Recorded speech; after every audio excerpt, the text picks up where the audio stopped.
Bonjour et bienvenue dans Troll de Dames, l'émission qui vous emmène dans des aventures holistiques et inoubliables. Aujourd'hui, on se retrouve pour une nouvelle capsule de MJ Explique-moi, dans laquelle je vais vous parler d'un jeu à la fois superbe, complexe et atypique. Un jeu qui m'a tout de suite tapé dans l'œil par son esthétique et par son concept profondément original. Je veux bien sûr parler du Cabinet des Murmures, édité par les 12 Singes. Alors installez-vous confortablement, laissez-vous porter par ma voix et plongez avec moi dans cette pépite du jeu de rôle.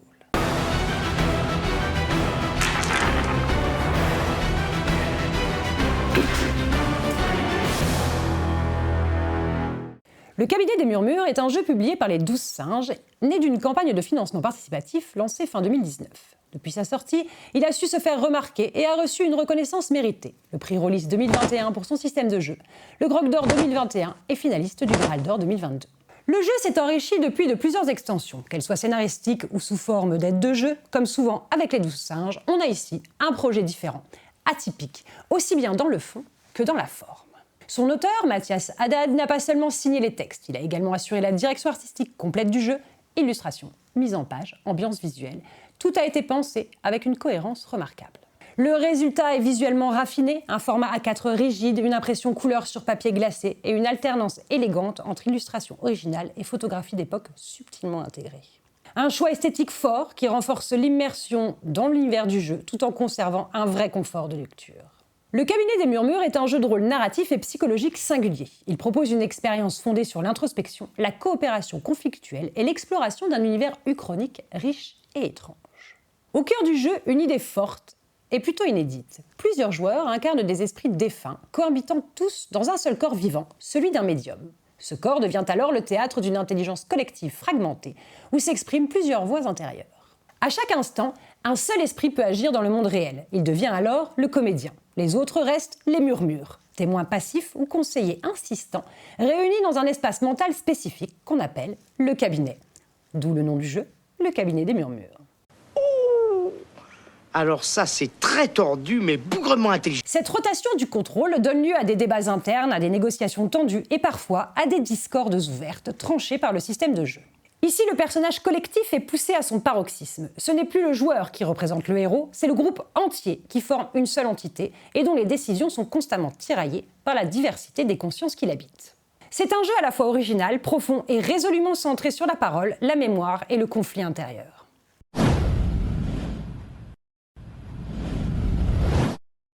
L'univers du jeu est une uchronie du XIXe siècle. Dans cette réalité alternative, Napoléon Ier a remporté la campagne de Russie et l'Empire français s'est étendu jusqu'à couvrir une grande partie de l'Europe, y compris les îles britanniques. En 1880, c'est Napoléon II qui règne sur un empire vaste et centralisé, un monde en pleine transformation où la science, l'industrie et surtout l'ésotérisme avancent main dans la main.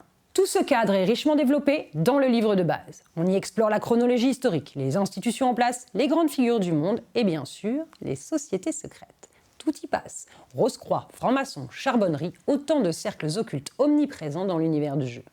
Qui contrôle la politique, qui combat le système métrique, c'est nous, c'est nous. Cette uchronie nous plonge dans une fin de siècle étrange et fascinante, marquée par le mystère, le spiritisme et les expériences occultes. Une ambiance unique à la fois romantique, sombre et profondément immersive.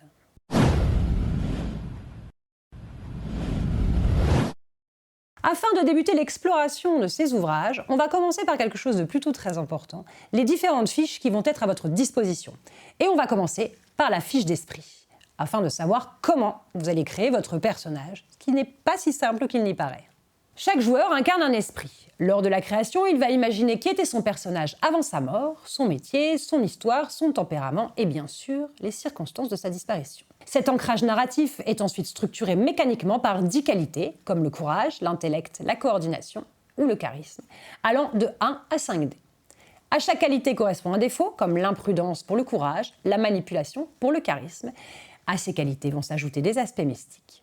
Neshama, l'aspect de la raison, Roi, celui de l'intuition, et Nefesh, celui qui est lié à l'action physique. Ces aspects vont moduler les jets de dés selon la nature de l'action entreprise.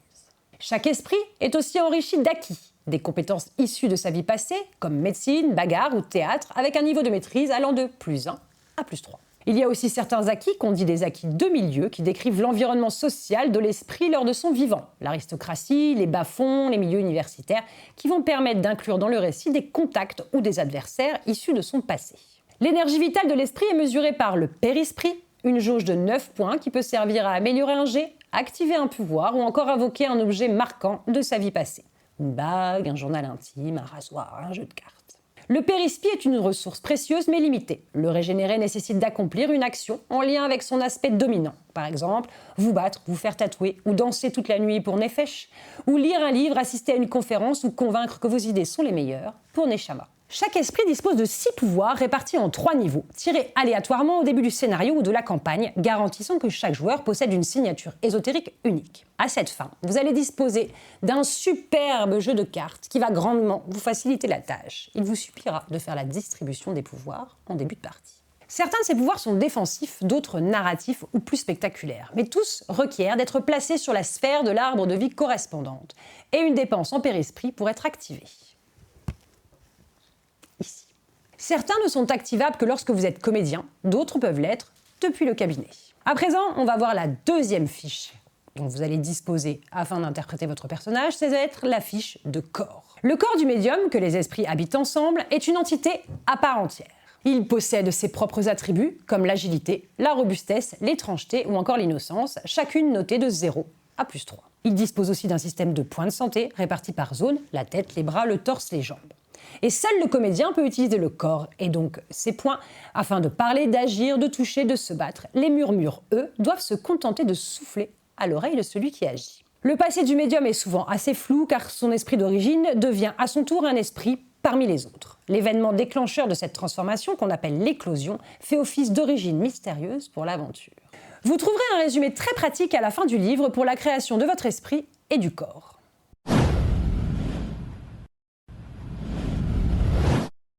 Les esprits cohabitent dans un lieu symbolique appelé le cabinet. C'est un espace mental partagé, à la fois décor et théâtre des échanges entre les murmures. Il prend la forme d'une pièce sombre, aux murs fissurés, avec une tapisserie étrange, un vieux meuble usé. Ce lieu est en réalité imprégné des souvenirs flous et fragmentés comme un rêve brisé de vos esprits.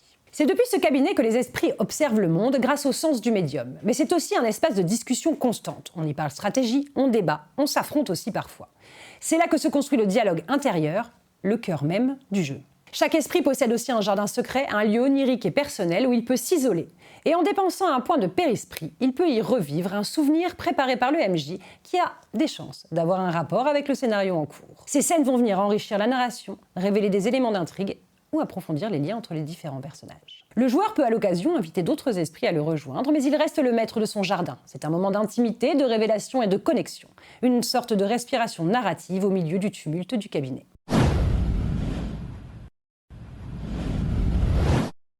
Pour résoudre une action, il faut soit obtenir un score supérieur à une difficulté fixée, allant de 3 pour aisé à 21 pour impossible, soit à un jet opposé avec un adversaire. Et pour ça, il y a plusieurs facteurs à prendre en compte.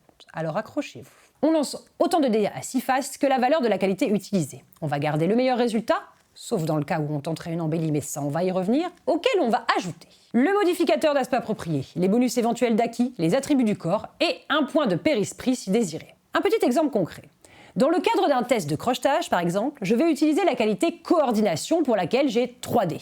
Je garde le meilleur des 3, donc, et pour l'exemple, ce sera un 4.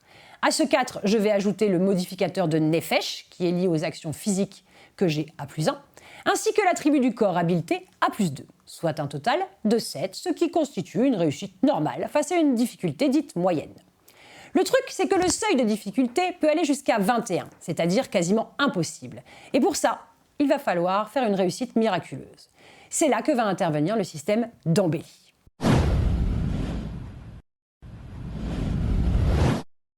Le cœur mécanique du jeu, c'est un plateau représentant l'arbre de vie, inspiré de la tradition kabbalistique. Il est composé de 10 sphères, chacune associée à une qualité et à son défaut inverse. Par exemple, courageux, imprudent, autoritaire, intolérant, attentif, maniaque. Avant chaque scène, quand le MJ demande « Que faites-vous ?», chaque esprit peut se déplacer sur le plateau et positionner son pion sur la sphère qui lui semble la plus stratégique. Et ce choix n'est pas décoratif, c'est un vrai outil tactique. Les joueurs peuvent se placer sur la sphère liée à leur meilleure qualité ou sur celle qui sera utile dans la scène à venir.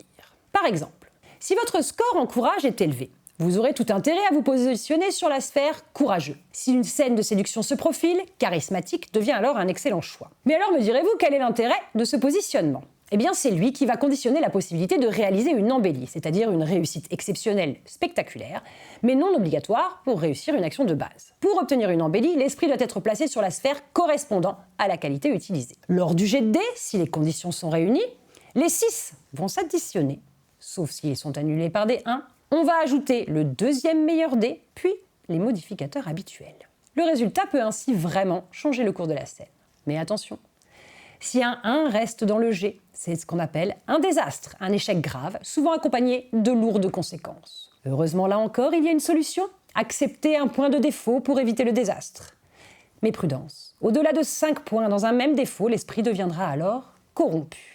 Cette corruption a des effets visibles et narratifs très forts. L'apparence de l'esprit change dans le cabinet, mais aussi lorsqu'il devient comédien. Des ailes noires, une peau cendreuse, un linceul sanglant et autres manifestations inquiétantes. Ces actions commencent à influencer le monde de manière monstrueuse. Heureusement, des cartes dédiées vous aideront là aussi à suivre cette évolution.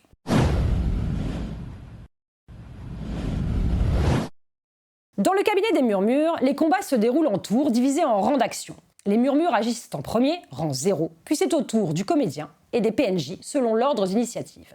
Le comédien ne fait qu'une seule action par tour, attaquer, se défendre ou esquiver. Pour résoudre une action, on va donc lancer les dés d'une qualité selon la situation. Autorité si c'est le comédien qui attaque, courage si c'est lui qui se défend face à une attaque. Ce choix, attaque ou défense, fixe la qualité utilisée jusqu'à la fin du combat. On ajoutera ensuite des bonus liés à l'aspect, les acquis, bagarre par exemple, l'attribut du corps, puissance en l'occurrence, et éventuellement un point de père-esprit. Le résultat est comparé à une difficulté ou à un jet adverse. Les blessures vont cibler des zones précises du corps, ce qui peut entraîner des malus sur les actions futures. Et si la tension monte, plusieurs murmures peuvent vouloir prendre le contrôle du corps, provoquant ce qu'on va appeler une discorde, qui sera là aussi résolue par un jet d'opposition. Les combats vont donc mélanger une vraie stratégie mécanique et narrative, très immersive. À noter que l'écran du MJ est très bien conçu. Il offre un résumé clair de toutes ces règles et constitue un excellent support pour vos parties.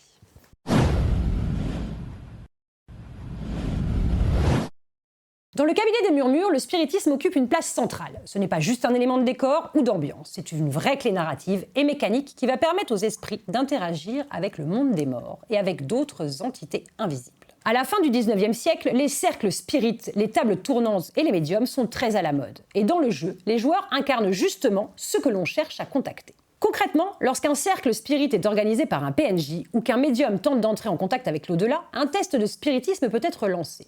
Ce test va reposer sur une qualité liée à la perception, comme la sensibilité ou l'intellect, modifiée par les aspects, les acquis et parfois même les attributs du corps. En cas de réussite, les effets peuvent varier. Percevoir une présence, établir une communication mentale ou même provoquer carrément une matérialisation temporaire dans le monde physique. Cela va permettre aux esprits de recevoir des messages, d'explorer des souvenirs ou de faire avancer l'intrigue par d'importantes révélations.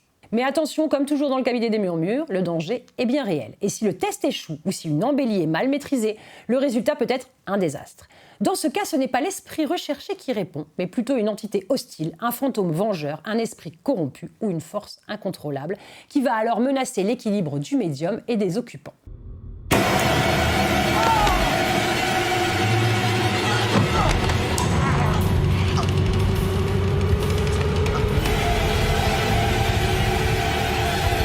Le spiritisme est donc une arme à double tranchant.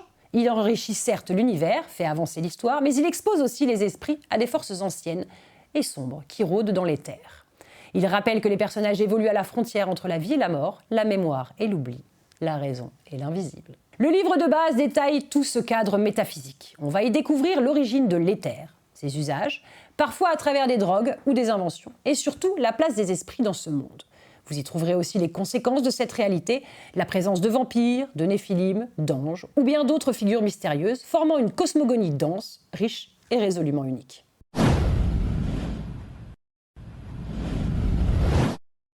Esthétiquement, le cabinet des murmures est un jeu superbe. L'objet livre en lui-même est magnifique, la couverture rigide, la qualité du papier, les illustrations, bref, tout concourt à créer un rendu à la fois élégant et immersif. C'est tout à fait le genre de livre qu'on aime simplement feuilleter, même sans jouer, juste pour le plaisir de plonger dans l'univers. Et justement, cet univers est d'une incroyable richesse, pas seulement sur les mécaniques, mais aussi sur le fond, les sociétés secrètes, les théories ésotériques sur les terres, l'histoire uchronique de l'Europe napoléonienne. Franchement, on s'y promène comme dans une utopie étrange et mystique. C'est un vrai plaisir, certains passages se lisent carrément comme un roman, tant ils développent un imaginaire dense et soigné. Le supplément sur Paris est une vraie pépite. Chaque arrondissement y est exploré en détail, offrant une balade dans un Paris romantique et mystérieux avec plein d'idées de scénario. Côté mécanique, l'arbre de vie introduit une vraie dimension stratégique. On se rapproche presque d'un jeu de plateau. Les rôles, les comportements, les interactions entre les joueurs, tout est structuré de manière innovante et parfois déstabilisante. Les règles à première vue peuvent sembler un peu intimidantes, mais en réalité, elles deviennent très accessibles une fois la logique bien comprise. On peut dire qu'il y a 2 niveaux de complexité. D'abord les règles de base, simples et efficaces, qui couvrent les actions principales. Puis viennent les mécaniques plus poussées, liées au plateau de l'arbre de vie et aux interactions entre les joueurs. Mais rien ne presse, on peut très bien commencer avec les fondamentaux et intégrer l'arbre de vie petit à petit au rythme du groupe. Alors soyons clairs, à mon sens, le cabinet des murmures n'est pas un jeu pour meneurs ou joueurs débutants. Pour en apprécier toute la finesse, tant dans les mécaniques que dans la narration, mieux vaut avoir un peu d'expérience en jeu de rôle. Ce n'est pas une règle stricte, évidemment, chacun joue comme il le souhaite, c'est seulement mon avis, et un conseil que je vous donne. Il faut aussi bien choisir ses joueurs avec soin, car l'ambiance est essentielle et le principe de possession collective d'un même corps demande un engagement fort de tout le groupe.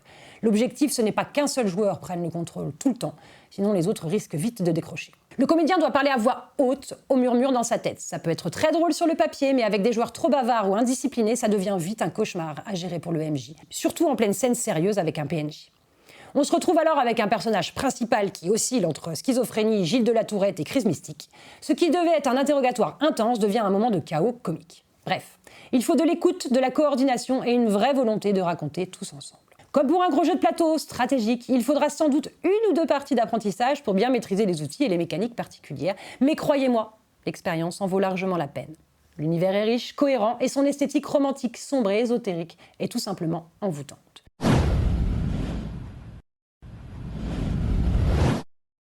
Attention cependant, le cabinet des murmures n'est pas un jeu à improviser à la légère. Il demande une préparation minutieuse, notamment de la part du meneur de jeu. Les scénarios doivent être bien structurés, l'ambiance pensée en amont et les aides de jeu impérativement distribuées à tous les joueurs. Ce n'est pas un système où l'on enchaîne les actions rapidement comme dans les jeux plus légers. Dès qu'un joueur déclare une action, par exemple je saute par la fenêtre ou j'essaie de convaincre le prêtre, il faut prendre un moment, identifier la qualité concernée, l'aspect qui s'applique, l'acquis éventuellement mobilisé, l'attribut du corps, si un point de périspie est utilisé. Bref, ça fait beaucoup de paramètres. Et si tout ça n'est pas anticipé, le rythme peut vite s'effondrer, tuant l'ambiance toutes les 5 minutes. Heureusement, le jeu propose une liste d'actions préétablies très bien pensée qui couvre de nombreux cas que vous retrouverez à la fin du livre de base. Je vous recommande d'ailleurs vivement de la remettre à chaque joueur. Comme dans un wargame ou un jeu tactique, ils pourront s'y référer facilement pour construire leur jet. Bien sûr, ça n'empêche pas les initiatives originales et personnelles, mais si un joueur improvise, il faudra pouvoir traduire rapidement son action en termes mécaniques. Alors, petit conseil pratique, gardez le livre de règles à portée de main pendant vos premières parties. C'est votre meilleur allié pour garder la fluidité et l'immersion. L'organisation en amont fera toute la différence entre une partie hachée et une session vraiment mémorable. Soyons honnêtes, si vous aimez jouer à l'instinct ou improviser constamment en mode « je fais ce que je veux », le cabinet des murmures n'est sans doute pas fait pour vous. C'est un jeu exigeant, qui demande de la rigueur, une bonne compréhension du système et surtout un vrai travail de préparation pour le MJ. Je parle en connaissance de cause, je suis plutôt adepte des jeux libres où l'on s'autorise un petit peu toutes les fantaisies. Mais là, j'ai dû apprendre à me plier aux règles et j'avoue que ce n'était pas évident. Mais honnêtement, une fois cette discipline intégrée, la mécanique se révèle brillante. Mon regard d'historienne a été particulièrement touché par la richesse du cadre, la cohérence de l'univers et le soin apporté à chaque détail. Alors oui, il y a eu des hésitations, des retours au livre, des cafouillages. Mais une fois la machine lancée, c'est une expérience de jeu profonde, à la fois stratégique, narrative et immersive. Tenir une campagne du cabinet des murmures en tant qu'OMJ, c'est une vraie performance. C'est exigeant, mais incroyablement gratifiant. C'est un jeu qui récompense l'investissement, et une fois apprivoisé, il offre une richesse rare. J'avais envisagé de vous proposer un actual play autour du cabinet des murmures. Et finalement, j'ai changé d'avis. Pas par manque d'envie, bien au contraire, parce que j'aurais adoré vous offrir une immersion totale, vous plonger au cœur de cet univers fascinant et vous permettre d'appréhender le gameplay en voyant une vraie table de jeu. Mais un tel projet demanderait des moyens que nous n'avons pas. Il aurait fallu plus de temps, et on va pas se mentir, un projet comme ça, c'est des jours et des jours de travail, avant, pendant et après. Un lieu adapté pour poser une belle ambiance et du matériel technique solide. Nous avons atteint là les limites de nos moyens personnels et de nos capacités logistiques. Alors nous vous laissons découvrir ce jeu par vous-même. Prenez le temps de l'explorer, cet univers en vaut largement la peine. Si vous souhaitez suivre l'actualité autour du cabinet des Murmures et de la maison d'édition des 12 singes, je vous invite à regarder les liens en description. Quant à nous, on se retrouve bientôt pour un prochain numéro de MJ Explique-moi. Et en attendant, je ne vous le rappellerai jamais assez, arrêtez de vous chercher des excuses pour jouer. Et sortez-vous les dés du cul. Allez, salut!